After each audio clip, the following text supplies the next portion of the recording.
A cautela era essencial agora. Faltavam apenas 3 semanas para a comemoração do aniversário de casamento, e qualquer suspeita poderia arruinar tudo. A frase que ecoou na mente de Anastasia veio do próprio Radetzky. O mais importante é que ela não descubra nada sobre os documentos da casa antes da hora. Ela permaneceu imóvel na cama, enquanto a voz abafada do marido vinha da sala ao lado. Embora as palavras chegassem distorcidas pela distância, cada sílaba cortava o ar com uma clareza gelada. Aqueles muros centenários que já haviam guardado segredos de gerações passadas, agora testemunhavam um novo drama familiar. Machin falava em tom baixo, como se esquecesse que em um apartamento construído em 1910, até um sussurro poderia ser ouvido. Os altos tetos com molduras elegantes restaurados com tanto carinho pelos pais de Anastasia, pareciam agora zombar dela. O que antes era um lar cheio de histórias se transformava em um palco de revelações silenciosas. Radetzky deixara tudo claro. Era preciso mantê-la alheia aos planos até o último momento.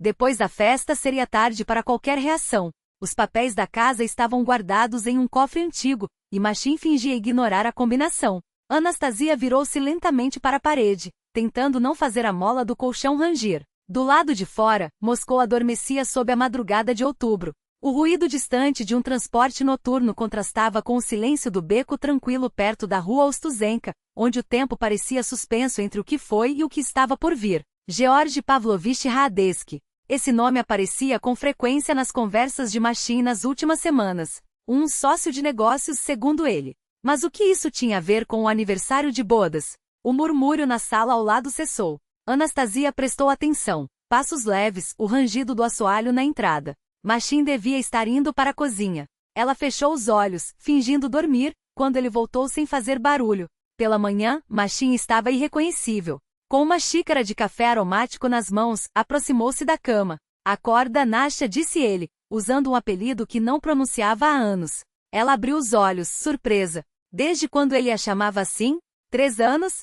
Talvez mais? Ergueu-se apoiada no cotovelo, observando com desconfiança. Você está doente? Machin riu, um riso claro, quase juvenil. Não, só estou de bom humor. Sabe, pensei na nossa bodas de prata daqui a 3 semanas. 25 anos não é qualquer data. Anastasia sentou-se na cama, aceitando a xícara. O café estava exatamente como ela gostava, forte com um fio de creme. Será que ele se lembrou sozinho, ou pesquisou? E o que você sugere? Ela perguntou, cautelosa. Vamos comemorar como deve ser, respondeu ele, os olhos brilhando com um entusiasmo fora do comum. Alugaremos um salão em um bom restaurante, convidaremos todos os amigos, colegas. Que saibam que tem uma esposa incrível. Ela quase engasgou. Normalmente era ela quem organizava todas as celebrações, desde aniversários da sogra até eventos corporativos, enquanto ele, no máximo, criticava a escolha do local ou reclamava dos gastos. Você está falando sério? Ela indagou. Quer cuidar de tudo sozinho? É claro, respondeu ele, estendendo a mão para tocar seus cabelos com um gesto desajeitado. Você cuidou de todos nós por tantos anos. Agora é minha vez de tomar a iniciativa. Havia algo na voz dele, uma ternura forçada, que fez Anastasia se alertar. Em 25 anos de casamento, ela aprendeu uma coisa: Machin era um péssimo ator. Depois do café, ele foi tomar banho, deixando o celular sobre a mesa da cozinha. Enquanto arrumava os pratos, Anastasia não resistiu e olhou para a tela. Uma notificação no calendário. Ligar para GP às 11 horas em ponto. Machin, ela chamou em direção ao banheiro. Quem é GP? Ele desligou a água. O quê? A voz soou tensa. GP, tem um lembrete no seu telefone. Quem é? Uma pausa. Ah, sim. Georgy Pavlovich. Um novo parceiro de negócios. Vamos discutir a expansão dos projetos de Ti. Anastasia assentiu, embora ele não pudesse vê-la. A explicação soava falsa, como sempre acontecia quando ele tentava esconder problemas no trabalho ou gastos excessivos. Sozinha, ela dirigiu-se à sala e parou diante do antigo espelho de corpo inteiro, a única peça que restava dos antigos donos do apartamento. A madeira entalhada escurecera com o tempo, mas o reflexo continuava fiel. Anastasia observou-se criticamente. 49 anos, cabelos castanhos com os primeiros fios prateados que ela já não disfarçava mais. Olhos castanhos atrás de óculos de armação fina, corpo esbelto graças à yoga e à alimentação equilibrada. O rosto, um pouco sério, era herança da profissão.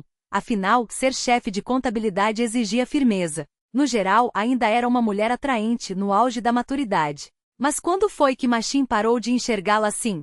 Sua mente voltou ao outono de 1999, no Instituto Financeiro de Moscou, quando se conheceram. Ele estava no 5º ano, ela no 4º. Um romântico magro, de cabelos escuros desgrenhados, sonhando em revolucionar o mundo com tecnologia. Declamava poemas de Brodsky em um banco do Parque Sokolniki, oferecia buquês de violetas compradas no mercado. O casamento em 2000 foi simples, os tempos de estudante não permitiam luxos. Mas quantos planos eles tinham? Uma família grande, uma casa no campo, um negócio juntos. A vida, porém, seguiu seu próprio curso. Os filhos não vieram. Médicos balançavam a cabeça, falavam em incompatibilidade. Com o tempo aceitaram a ideia de não serem pais e se dedicaram às carreiras. Machin subiu de programador a diretor comercial de uma empresa de TI. Anastasia, por sua vez, passou de contadora júnior a chefe do departamento na Granitstroy Service em 16 anos. Eram um casal de sucesso. Ou pelo menos eram. Quando tudo começou a mudar? Depois que Machin fez 40 anos. Foi então que ele falou pela primeira vez em crise da meia-idade, começou a frequentar academia, renovou o guarda-roupa. Anastasia apoiou, afinal, um homem deve cuidar da aparência. Mas a preocupação com o corpo e a moda logo se transformou em obsessão. Cremes caros, procedimentos estéticos, perfumes que custavam mais que um salário. Depois vieram as horas extras inexplicáveis, viagens de trabalho nos fins de semana, ligações que eram interrompidas assim que ela entrava no cômodo. Anastasia passou a mão pelo espelho, como se limpasse uma poeira imaginária. A imagem continuava a mesma, a mulher que se apaixonara por aquele estudante um quarto de século atrás. Só que o estudante se tornará um estranho. Faltavam 3 semanas para o aniversário. Ela não podia suspeitar de nada. Mas o que Machin planejava? E qual era o papel daquele tal George Pavlovich na história? Do lado de fora, a chuva começou a cair, típica do outono moscovita. As gotas escorriam pelo vidro, borrando a vista do pátio conhecido. Anastasia observava o cenário, sentindo algo se quebrar dentro dela. Não era o coração. Esse continuava batendo no mesmo ritmo. Eram as ilusões de segurança, de permanência que se desmoronavam. Machin saiu do banheiro já vestido e penteado. Ania, vou sair mais cedo hoje. À noite a gente conversa sobre o restaurante para a comemoração. Tudo bem, ela respondeu. Ele deu um beijo rápido em sua bochecha, um gesto mecânico, e dirigiu-se à porta. Machin, ela o chamou. E se a gente não fizesse uma festa grande? Podíamos comemorar só os dois como antigamente. Ele parou junto à porta, sem se virar. Não, Ania. Precisamente uma celebração grandiosa é o que nós merecemos. Confie em mim. A porta fechou-se. Anastasia ficou sozinha no apartamento onde cada objeto contava uma história. Os livros nas estantes, a paixão dele por ficção científica, o gosto dela por clássicos. As fotos sobre o criado, férias, aniversários, confraternizações. Rostos sorridentes de pessoas que acreditavam ter um futuro juntos. Pegou uma imagem de 5 anos atrás, os dois no Crimeia, bronzeados, rindo de mãos dadas à beira-mar. Naquele momento, ainda parecia que muitos anos felizes os esperavam. O aniversário de bodas de prata, o de ouro, os netos dos sobrinhos. Agora até mesmo as bodas de prata estavam em dúvida. Ou melhor, não estavam em dúvida, estavam nos planos de alguém. Anastasia recolocou a foto no lugar e dirigiu-se à janela. A chuva intensificava-se, transformando o dia outonal de outubro em uma aquarela cinzenta. Em algum lugar naquela cidade, Machin encontrava-se com um homem chamado Georgi Pavlovich para discutir seu destino. Precisamos agir com cautela, ecoaram em sua mente as palavras sussurradas pelo marido à noite. Bem, Machin, então agiremos com cautela os dois? A voz de Raíssa Fiodorovna do outro lado da porta soou doce demais. Nastenka, querida, posso entrar? Anastasia suspirou. A sogra nunca aparecia sem avisar. E certamente não a chamava de querida sem motivo. Claro, Raíssa Fiodorovna entre. A sogra adentrou o apartamento com um buquê de crisântemos e um sorriso enigmático. Uma mulher de 72 anos, vestida em um casaco cinza sóbrio e um gorro de tricô, cabelos penteados com esmero, apoiando-se em uma bengala não por fraqueza, mas por solenidade. Trouxe umas florzinhas para dar um toque de aconchego, disse, enquanto seus olhos avaliavam o ambiente com um olhar calculista. Que beleza você arrumou aqui. Tetos altos, espaço. E onde está nosso machimusca? No trabalho. Sente-se, vou fazer um chá. Raíssa Fiodorovna acomodou-se na poltrona, colocando a bolsa sobre os joelhos. Um canto de envelope espreitava de dentro dela. Na verdade, vim por um assunto começou, enquanto Anastasia enchia a chaleira. Esses dias conversei com a vizinha Antonina Ivanovna, lembra dela? Morava na casa em frente. O marido dela faleceu recentemente. Anastasia assentiu, ligando o fogão. Pois é, ela me contou sobre as dificuldades que está passando com a herança. Parece que não havia documentos em ordem. Tudo estava no nome do marido. Agora, ela precisa provar que a própria casa é dela. Imagina só. Imagino, respondeu Anastasia cautelosa.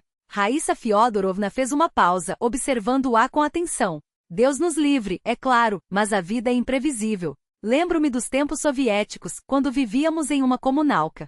Pelo menos lá sabíamos exatamente de quem era o quê. Hoje os jovens moram em apartamentos espaçosos e nem pensam nos papéis. Anastasia colocou a chaleira no fogo. Havia algo por trás daquelas palavras, um interesse excessivo nos documentos. Conosco está tudo em ordem, Raíssa Fiodorovna. O apartamento está no meu nome. Foi presente dos meus pais no casamento. Ah, é? A sogra não conseguiu esconder a surpresa. Pensei que vocês tivessem comprado juntos.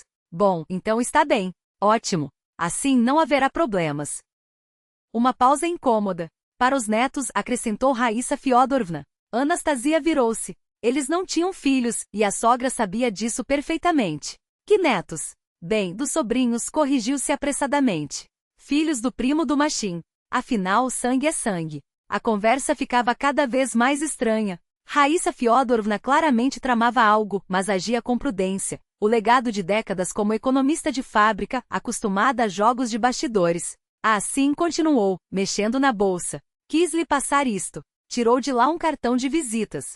Uma conhecida me indicou este advogado. Georgi Pavlovich Radeski. Dizem que é especialista em questões familiares.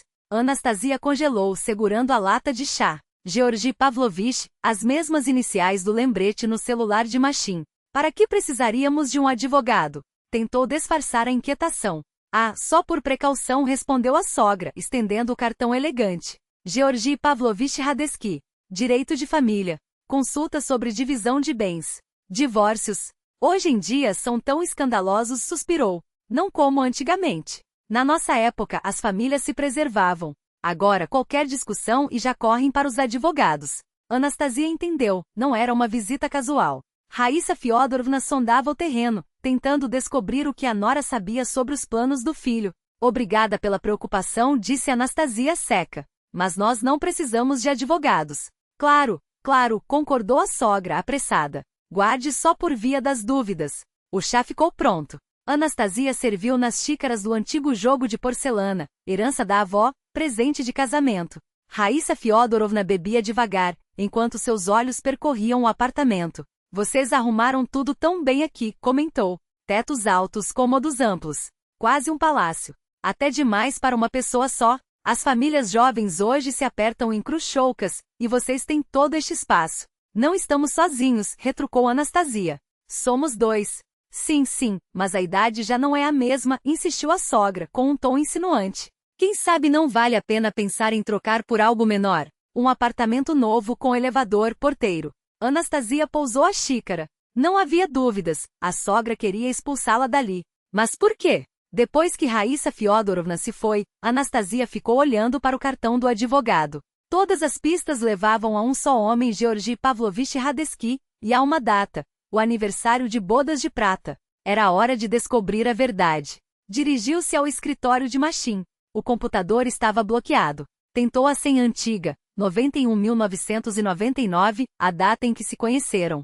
Senha incorreta. Machim havia mudado o código. Para quê? Experimentou a data de nascimento dele, a da própria boda. Nada. Testou combinações ligadas ao trabalho, ao time de futebol favorito. Então, uma ideia. Machim sempre se orgulhara do Audi A6 que comprará 2 anos antes. A placa, 031. Digitou 031. O computador desbloqueou. O histórico do navegador revelou tudo. Nos últimos meses Machim pesquisara como pedir divórcio com propriedade conjunta, divisão de bens entre cônjuges, guia passo a passo, consultoria jurídica para divórcio em Moscou. Anastasia folheava as abas com horror crescente. Ele se preparava meticulosamente estudando cada detalhe. Nos favoritos, link salvo sobre como minimizar perdas na divisão de bens e proteger seus interesses em um processo de divórcio. O telefone tocou, arrancando-a do torpor. Era Svetlana, a voz trêmula. Nastia, você está sentada? Melhor sentar. O que aconteceu?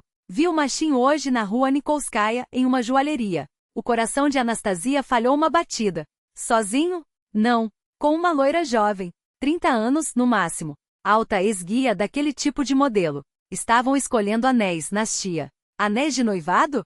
Sim. Ela agia como uma noiva, experimentando, reclamando do design.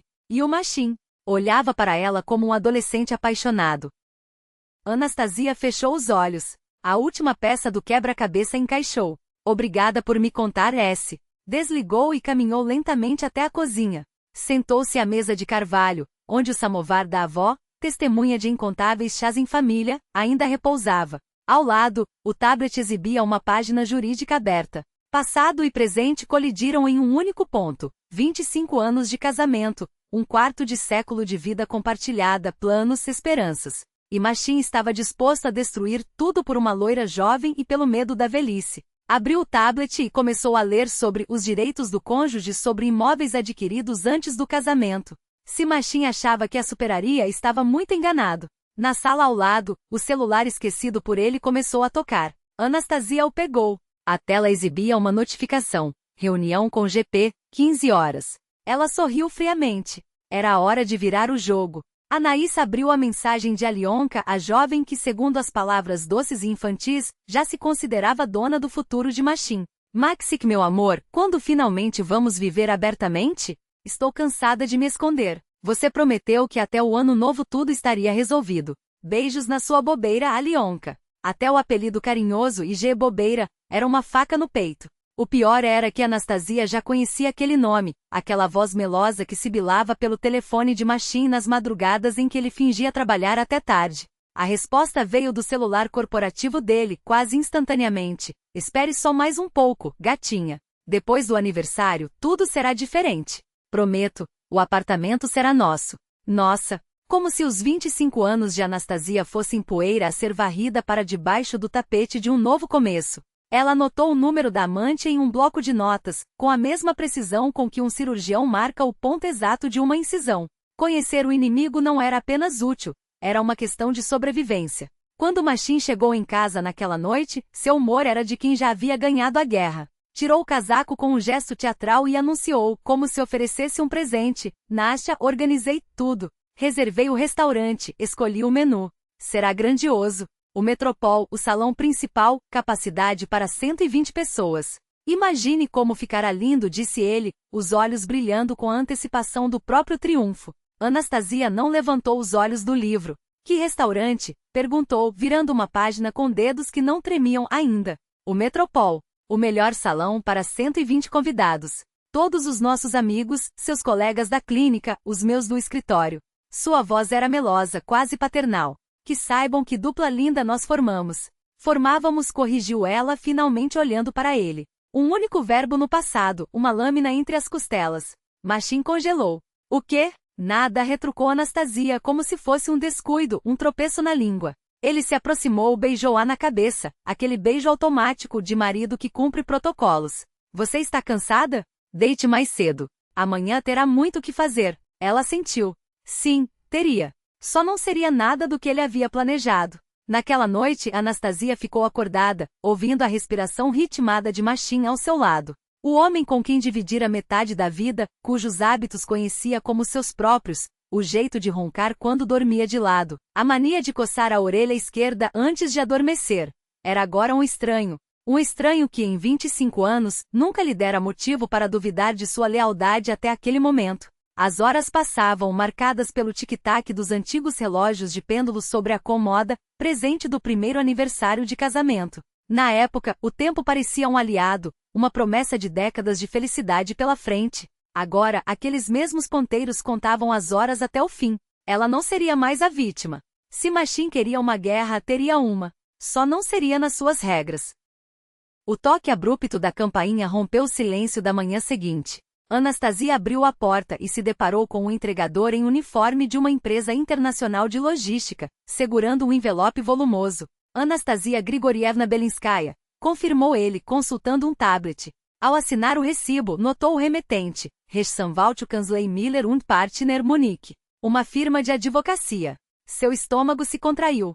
Tia Zinaída não respondia às cartas havia um mês. Com mãos que tentavam não tremer, Anastasia abriu o pacote na sala de estar. Dentro, uma pasta com documentos em alemão, traduções juramentadas para o russo e uma carta escrita à mão, no traço familiar de tia Zina. Minha querida Nastienka, se você está lendo isto, é porque já não estou mais ao seu lado. Não se aflija, minha filha. Vivi uma vida longa e, no geral, feliz. As palavras borraram-se diante de seus olhos.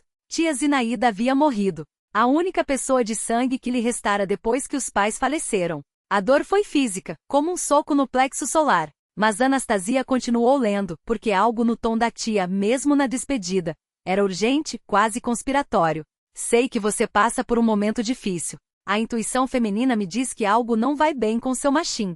Nas suas últimas cartas, você deixou de mencionar planos para o futuro, sonhos que antes compartilhavam. E lembro-me de ter escrito, 3 anos atrás, sobre minhas economias quando adoeci. Quis avisá-la de que você era minha herdeira. Parece que os sonhos realmente acabaram. Anastasia revirou a página e deparou-se com uma lista de bens. Leu uma vez, 2, 3, os números não faziam sentido. Um apartamento em Munique, 750 mil euros. Uma conta bancária, 480 mil euros. Um apartamento em Moscou nos Patriarchi Prude, 35 milhões de rublos, avaliação atual. Meu Deus, sussurrou. Os documentos explicavam que tia Zinaída comprará o imóvel moscovita 5 anos antes como investimento, alugando-o por uma administradora. Um apartamento de 2 quartos no 8º andar, com vista para os lagos que inspiraram Bulgakov. Não pense que é coincidência, continuava a carta. Comprei essa propriedade em Moscou de propósito, para que você tivesse um plano B. Uma mulher deve ser independente. Anastasia lembrou-se daquele dia em 1991, quando tia Zinaída, aos 58 anos, anunciará que deixaria tudo para trás e se mudaria para a Alemanha. Você está louca, gritaram os pais. Sem saber alemão, sem contatos, sozinha. Mas Anastasia, então com 16 anos, olhara para a tia com admiração secreta. Enquanto os outros viam temeridade, ela via coragem. Tia Zinaída era tradutora em uma fábrica de Moscou, falava alemão fluentemente. Quando a União Soviética ruía, recebeu uma oferta de trabalho em Munique. Todos a desencorajaram. É muito arriscado, outra cultura, você vai se sentir sozinha. Ela foi mesmo assim. Depois vieram cartas esparsas, postais de viagens, presentes modestos nos feriados. Escrevia sobre o trabalho, sobre Friedrich, o engenheiro alemão que conhecera e com quem casara, sobre a vida simples porém aconchegante que construíram. Quando Friedrich morreu, tia Zinaída permaneceu em Munique. Aqui é minha casa agora, dizia. Ninguém suspeitava que aquela aposentada de vida modesta havia acumulado uma fortuna. Friedrich me ensinou a investir, explicava a carta. Comprávamos ações, títulos e imóveis. Vivíamos sem luxos, mas guardávamos para o futuro. Depois que ele se foi, continuei multiplicando o que tínhamos. Não por mim, mas por você. Anastasia pegou o telefone e descou para Verônica. Amigas desde a universidade, Verônica agora era uma advogada de família de sucesso. Nica, sou eu. Posso passar aí hoje? Tenho uma questão, teórica, sobre direito matrimonial. Do outro lado, um silêncio eloquente. Teórica, claro. Apareça no meu escritório em 1 hora. Vamos conversar. O escritório de Verônica ficava no Belle Dom, na Nove Arbat, endereço que falava por si só, vidros panorâmicos com vista para o rio Moscova, mobília de design, diplomas emoldurados nas paredes. Verônica a recebeu na porta elegante em seu terno cinza, cabelo curto impecável. 25 anos de amizade, e ainda se entendiam com meio olhar. Conte, disse Verônica, indicando uma poltrona. E não venha me dizer que é teórico. Seu rosto já entregou tudo. Anastasia falou. Sobre a conversa noturna com Machim, sobre o cartão do advogado deixado pela sogra, sobre as mensagens trocadas com a amante. Verônica ouvia, interrompendo apenas para perguntas cirúrgicas. Então o banquete é uma encenação para o divórcio público, resumiu. Bem pensado. Em frente a testemunhas, fica mais difícil resistir. Depois Anastasia entregou os documentos do legado. Não sei o que fazer com isso. Verônica folheou os papéis, a sobrancelha subindo a cada página. Anastasia, você percebe o que aconteceu? Sua voz era baixa, quase reverente. Você acabou de se tornar milionária. Em rublos, são mais de 100 milhões. Eu sei. Mas o que isso muda na situação com Machim? Verônica recostou-se na cadeira, cruzando os braços. Muda tudo. Um sorriso lento, quase predatório, curvou seus lábios. Primeiro, herança é propriedade pessoal. No divórcio não se divide. Segundo, seu apartamento em Ostuzenka é pré-matrimonial, presente dos seus pais. Machin só pode reclamar a parte que investiu em reformas ou valorização, e pelo que me disse foi mínimo. Ou seja, fez uma pausa dramática. Ele sai com as mãos abanando. No divórcio ele receberá no máximo metade da Dasha e seu carro. Todo o resto permanece com você. Anastasia permaneceu em silêncio, absorvendo as palavras. Os números, as leis, as possibilidades, tudo se reorganizava em sua mente como peças de um quebra-cabeça que finalmente faziam sentido. Nastia. Verônica pronunciou seu nome com uma suavidade incomum, como se temesse quebrar o frágil equilíbrio que se formava dentro da amiga. Você não depende mais dele. Financeiramente e emocionalmente de nenhuma forma. Isso muda tudo. Agora você decide como agir. O caminho de volta para casa foi diferente. Anastasia caminhava com uma leveza estranha, como se tivesse deixado para trás não apenas o escritório de Verônica, mas também décadas de peso invisível. 25 anos acostumada a calcular cada passo pelo relógio de Machin, pelos planos de Machin, pelos desejos de Machin. Pela primeira vez em muito tempo, o ar que respirava parecia pertencer só a ela. Machin já estava em casa quando chegou. Sentado em seu gabinete, os dedos dançando sobre o teclado, os olhos fixos na tela do computador. Uma conversa aberta no Messenger. Maxi querido, hoje estive no restaurante. Escrevi a Liona, a amante. O salão é imenso. A decoração é de tirar o fôlego. Imagino como ficará lindo em nossa celebração. A Leonoca só um pouco mais de paciência respondia Machin. Depois do aniversário, tudo se resolverá. O apartamento será nosso. Maxik, você prometeu que até o ano novo viveríamos juntos, sem esconderijos. Estou cansada de me sentir como uma amante clandestina. Espere, gatita. Em breve moraremos naqueles 120 metros quadrados como uma família de verdade. Anastasia recuou silenciosamente da porta. Nosso apartamento. Nossa família de verdade. Machin já havia redistribuído sua vida, seus bens, seu futuro, como se ela fosse apenas uma inquilina prestes a receber um aviso de despejo. Só que dessa vez ele havia errado os cálculos. À mesa do jantar, Machin estava particularmente carinhoso. Os dedos dele deslizaram sobre os dela enquanto servia o vinho. Nastia, hoje fechei todos os detalhes do restaurante. Vai ser inesquecível. Seu sorriso era cálido, quase terno. Você não faz ideia de como eu a amo. Anastasia o observou com uma calma que a surpreendeu. Aquele homem planejava humilhá-la em público, roubar sua casa, trocá-la por uma versão mais nova e ainda assim falava de amor com a mesma naturalidade com que respirava. Eu também te amo, Machin respondeu, a voz serena, sem ironia, sem ódio. E era verdade, de uma forma estranha, ela ainda amava a sombra do homem que conhecera há um quarto de século. Mas aquele Machin não existia mais. No lugar dele, havia um estranho. Tudo vai dar certo, prometeu ele, beijando seus dedos. Sim, concordou Anastasia. Tudo vai dar certo. Só não do jeito que você imagina. Na escuridão do quarto, enquanto ouvia a respiração pesada de Machin ao seu lado, ela sentiu pela primeira vez em semanas uma quietude genuína. Tia Zinaida, aquela mulher que aos 58 anos ousara reinventar a própria vida, parecia estender-lhe uma mão através do tempo. Uma mulher deve ser independente, ecoavam as palavras da carta. Agora, Anastasia era. E Machin descobriria isso muito em breve. 520 mil rublos, anunciou ele na manhã seguinte, deslizando o contrato do restaurante sobre a mesa da cozinha. Veja só que festança vamos dar, Nastia. Ela olhou para o número e conteve um sorriso amargo. 520 mil pelo privilégio de ser humilhada em público. Até para Machin era um preço alto demais pela traição. É muito dinheiro, comentou, fingindo analisar os termos. Mas olha o resultado.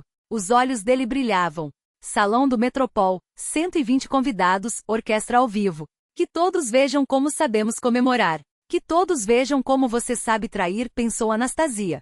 Mas tudo o que disse foi: você pensou em tudo, não é? Até os convidados já estão escolhidos.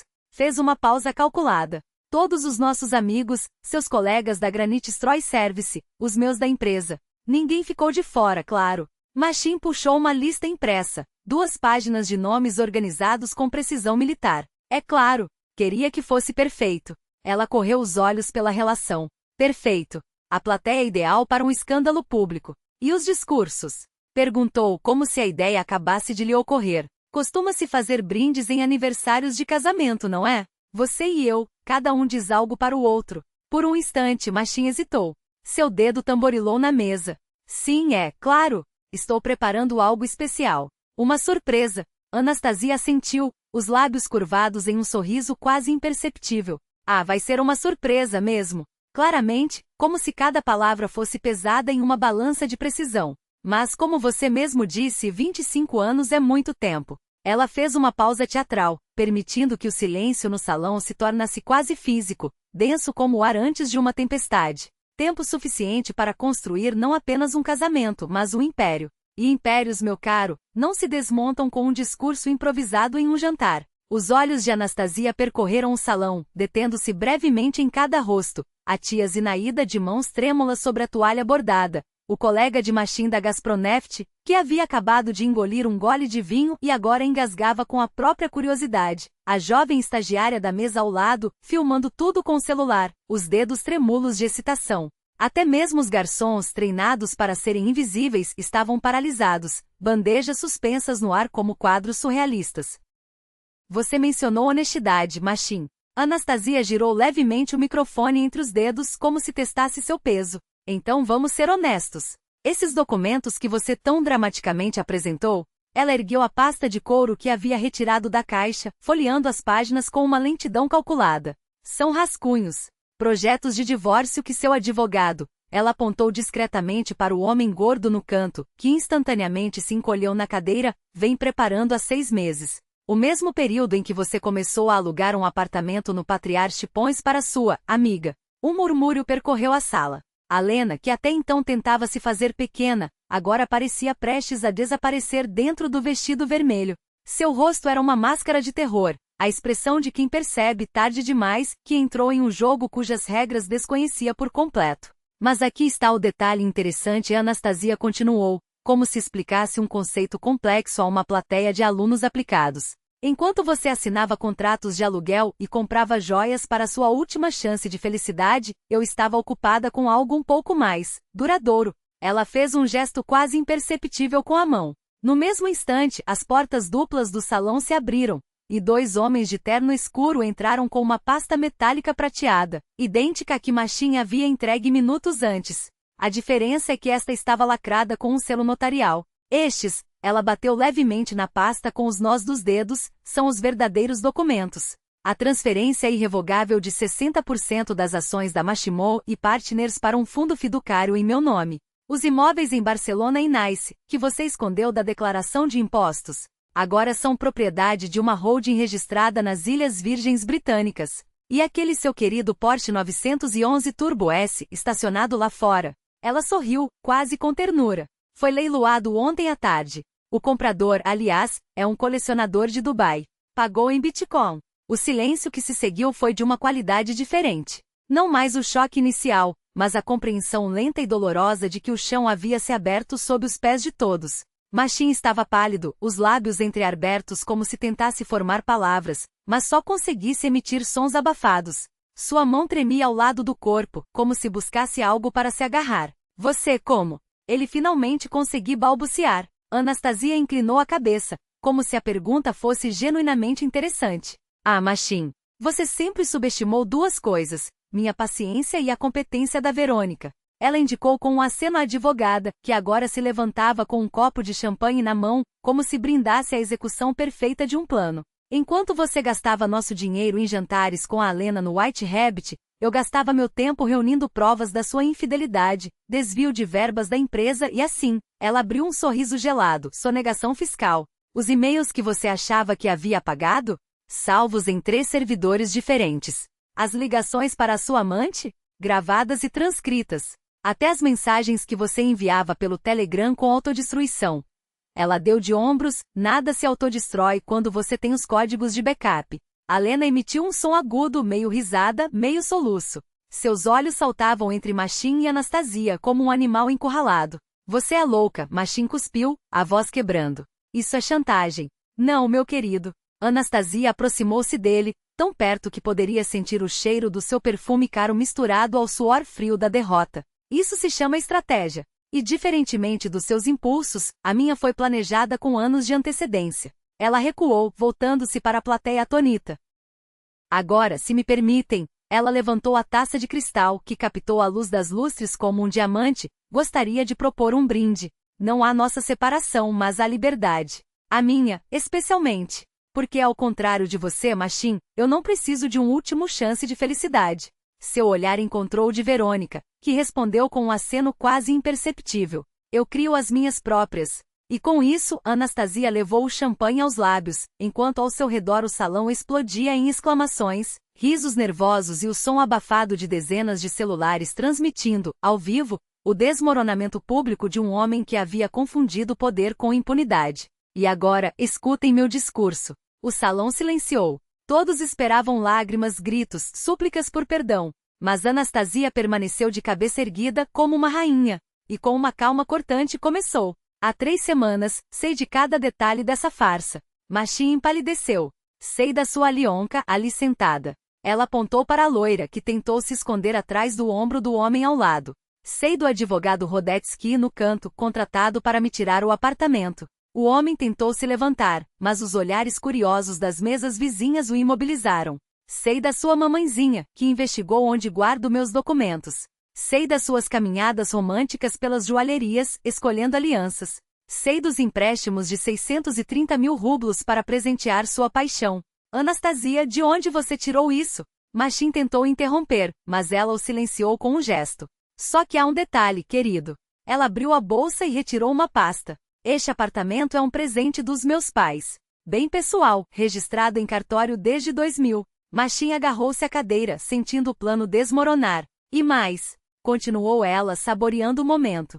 Há 3 semanas herdei da tia Zinaída um apartamento em Munique por 750 mil euros, uma conta bancária com 480 mil euros e outro imóvel em Moscou, nos Patriarchi Prud, avaliado em 35 milhões de rublos. O salão arfou. Até os garçons pararam de fingir que não ouviam. Então, Machinka, sua voz tornou-se de aço. Que divisão de bens você quer discutir? Você ficará com metade da Dasha em Moscovo e metade do seu carro. O resto é meu. Machin murchou diante dos olhos, transformando-se de um homem arrogante em um ser perdido. Anastasia então se virou para Aliona, que ainda tentava se esconder. Sua jovem pode ir aonde quiser, menos as minhas propriedades. Os celulares no salão trabalhavam a todo vapor. Nos comentários das transmissões ao vivo, as reações se multiplicavam. Esposa do ano, justiça feminina em ação, isso merece um filme. Aliona tentou sair discretamente, mas foi barrada por convidadas indignadas.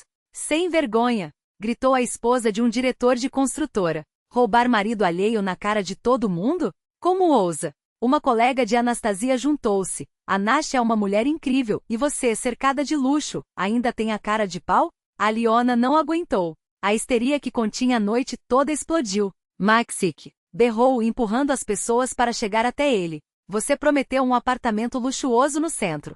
Disse que viveríamos como no cinema. E agora? Abri mão de um amante rico por você. Ela soluçava, enquanto o salão zumbia como uma colmeia. Você jurou que até o ano novo estaríamos juntos. E agora? Vamos morar num cubículo na periferia? Machin tentou acalmá-la. Aliona, se acalma, mas era tarde. Todos filmavam, comentavam ao vivo. As hashtags hashtag 25 anos basta e hashtag justiça servida disparavam nas redes. Rodetsky tentou escapar na confusão, mas um advogado presente o reconheceu. Rodetsky! Gritou. É assim que você destrói casais em festas? Que método elegante! O homem corou e saiu às pressas, sob olhares irônicos. Anastasia, imóvel no centro do caos, colocou o microfone sobre a mesa e dirigiu-se aos convidados. Peço desculpas pelo espetáculo, amigos. Mas às vezes a verdade é mais importante que as aparências. Agora vocês sabem quem é quem. Atrás dela, o teatro do absurdo continuava. Machin segurava uma petição judicial, o documento que deveria ser sua sentença, mas virou sua própria humilhação. Aliona chorava, cercada por mulheres indignadas, lamentando sonhos de riqueza. Raíssa Fiodorovna, pálida, percebia que em vez de vencer a nora, havia exposto a família ao ridículo público. Nasha, Verônica aproximou-se em silêncio. Você foi magnífica. Simplesmente magnífica. Obrigada por me apoiar. Anastasia a abraçou. Sem você não teria conseguido. Apoiar? Verônica riu. Eu só me deliciei com o espetáculo. Nem o roteirista mais criativo imaginaria um final assim. Machin finalmente aproximou-se da ex-esposa. Não havia mais volta depois daquele dia. Nasha, eu não sabia do herdado. Teria ficado comigo se soubesse? Ela perguntou calma. Ele não respondeu. A resposta já estava no ar. Vive como quiser, Machin. Só não conte comigo. E Anastasia dirigiu-se à saída, enquanto atrás dela o escândalo prosseguia. Aliona ainda se descontrolava, Machin tentava salvar os últimos farrapos de dignidade, e os convidados alimentavam as redes com cada detalhe. Até o amanhecer, o vídeo do banquete teria milhões de visualizações, e a frase 25 anos, chega viraria meme. Mas isso seria amanhã. Naquela noite, pela primeira vez em um quarto de século, Anastasia caminhava para casa como uma mulher livre. Março de 2025. O Tribunal Distrital de Presnia os recebeu com uma manhã cinzenta de Moscou. Anastasia subia os degraus em um terno escuro impecável. Ao seu lado, Verônica carregava uma pasta de documentos. Parecia uma equipe profissional pronta para a batalha. Na entrada, um homem magro em jaqueta barata e jeans gastos as ultrapassou. Anastasia demorou a reconhecê-lo, Machin. Em 4 meses ele envelhecera uma década. As entradas aumentaram, sulcos profundos marcavam seu rosto, os ombros curvados. Nasha, ele virou-se ao notá-la. Olá, Machin. Falaram como velhos conhecidos, entre os quais tudo já estava decidido. Ao lado dele, Rodetsky também parecia desgastado, os olhos cansados, a postura menos arrogante. Na sala de audiências, a juíza, uma mulher de meia idade, óculos severos, examinava os autos. O divórcio prometia ser meramente formal, as questões patrimoniais já estavam resolvidas. Processo de divórcio entre Belinsky Machin Olegovich e Belinskaya Anastasia Grigorievna, anunciou a magistrada. Machin levantou-se, apertando o papel nas mãos. Suas exigências? Perguntou a juíza.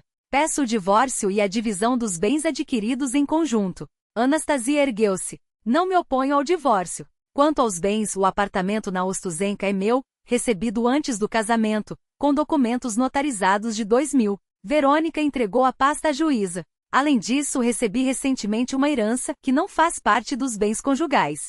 Rodetsky tentou argumentar. Meritíssima ao longo dos anos, o réu investiu quantias significativas na propriedade. Quais exatamente? Verônica o interrompeu. O piso foi trocado em 2018 por 180 mil rublos. Temos os recibos. O banheiro foi reformado em 2020 por 220 mil. No total, 400 mil em 25 anos. E a cozinha em 2019. 150 mil completou Verônica impassível. Total, 550 mil. Em um imóvel que hoje vale 85 milhões. Isso representa 0,6%. É ridículo pedir metade por uma contribuição tão irrisória. A juíza anuiu. A Dasha é propriedade conjunta? Sim, adquirida em 2015. Adquirida em 2015, sim, confirmou Anastasia. E estou pronta para divisão em partes iguais. A juíza fez uma anotação antes de prosseguir. Agora as obrigações financeiras. Maxim hesitou, trocando um olhar rápido com Rodetsky, que o cutucou discretamente com o cotovelo. Com um suspiro ele respondeu. Existem dívidas em meu nome no valor de 630 mil rublos. E como esses recursos foram utilizados? Indagou a juíza, erguendo uma sobrancelha. Para necessidades pessoais, admitiu Maxim relutante. Seja mais específico, insistiu a magistrada. Presentear. Uma conhecida completou ele, evitando olhar para Anastasia. Uma sombra de ironia cruzou o rosto de Anastasia.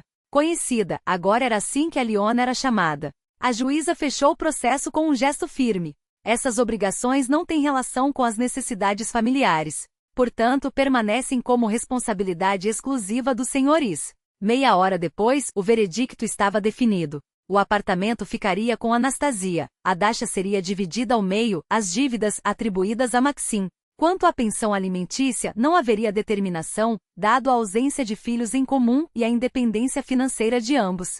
Com voz serena, a juíza declarou: o casamento está dissolvido. O certificado de divórcio estará disponível em até 30 dias. Nos degraus do fórum, Maxim alcançou Anastasia antes que ela chegasse à rua. Nasha, podemos conversar? Pediu enquanto Verônica discreta afastava-se em direção ao carro. O tom de Maxim tremia, carregado de um desespero que não existia há anos.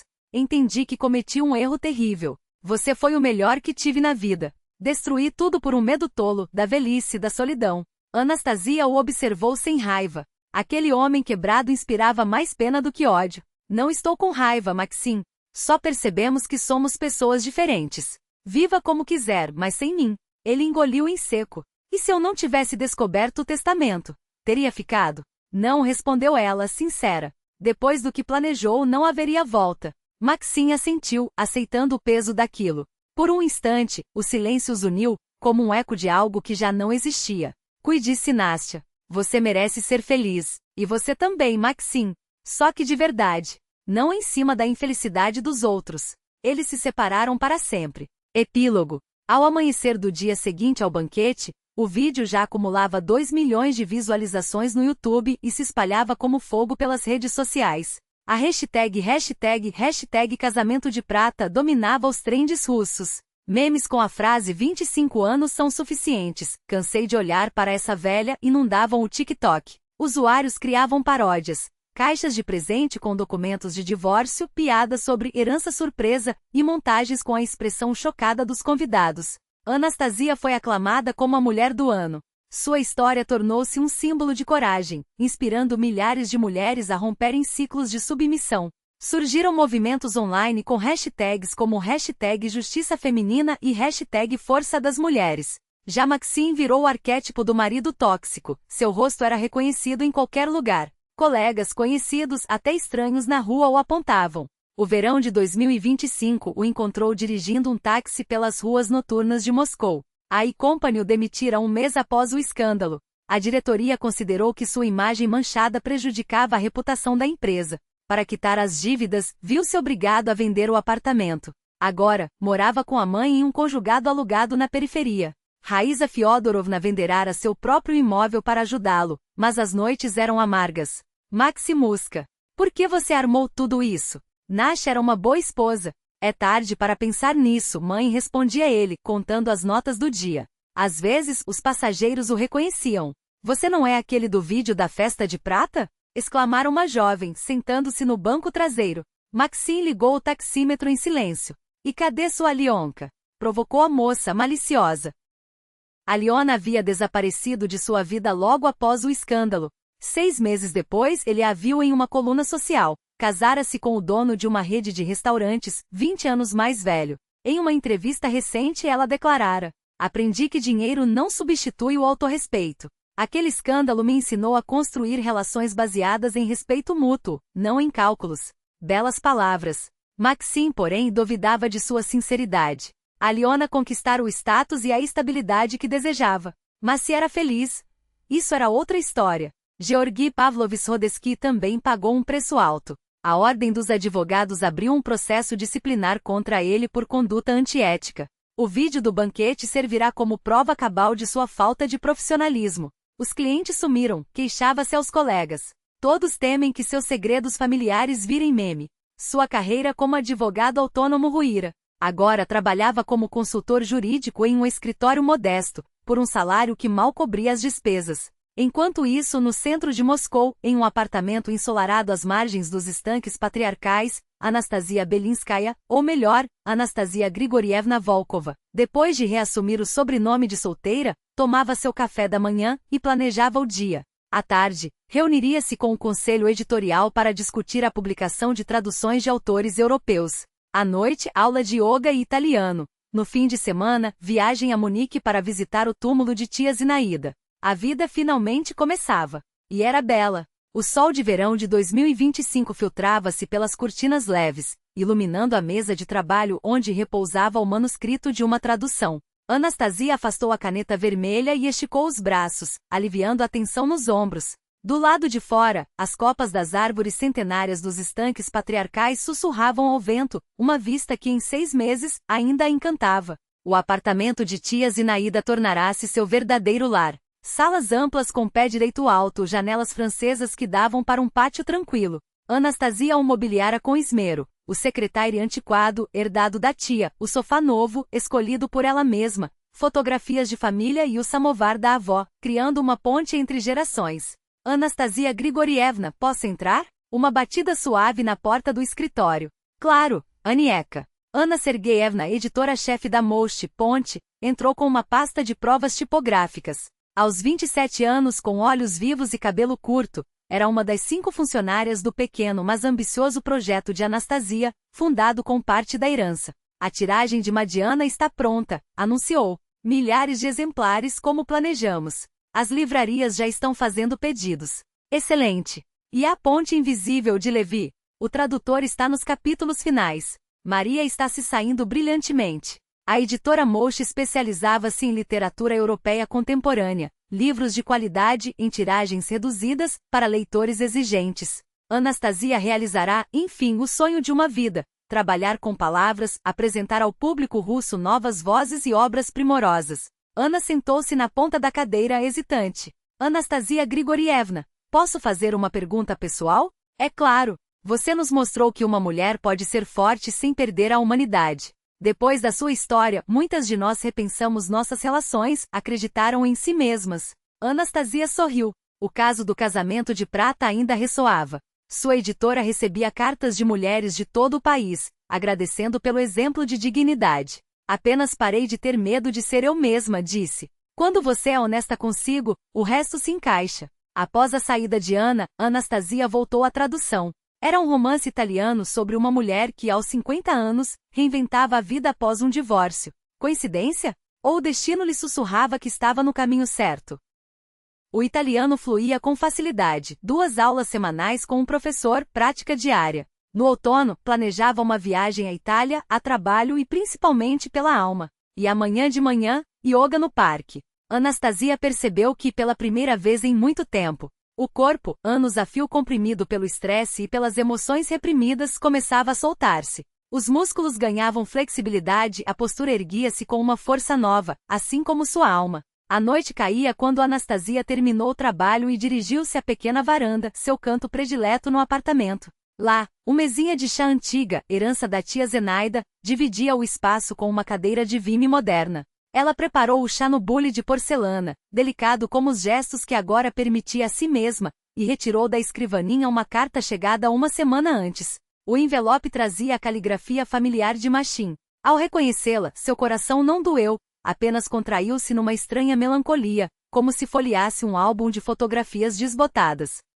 Começava a carta. Não sei se lerás isto. Talvez tenhas todo o direito de ignorar, mas precisei escrever. Quero dizer que foste o melhor que me aconteceu na vida. Compreendi tarde demais. Perdi-te por minha própria estupidez, meu medo, meu egoísmo. Não peço perdão. Sei que não o mereço. Agora trabalho como motorista de táxi. Quase quitei as dívidas. Minha mãe adoeceu, cuido dela. Talvez pela primeira vez na vida faça algo que não é só por mim.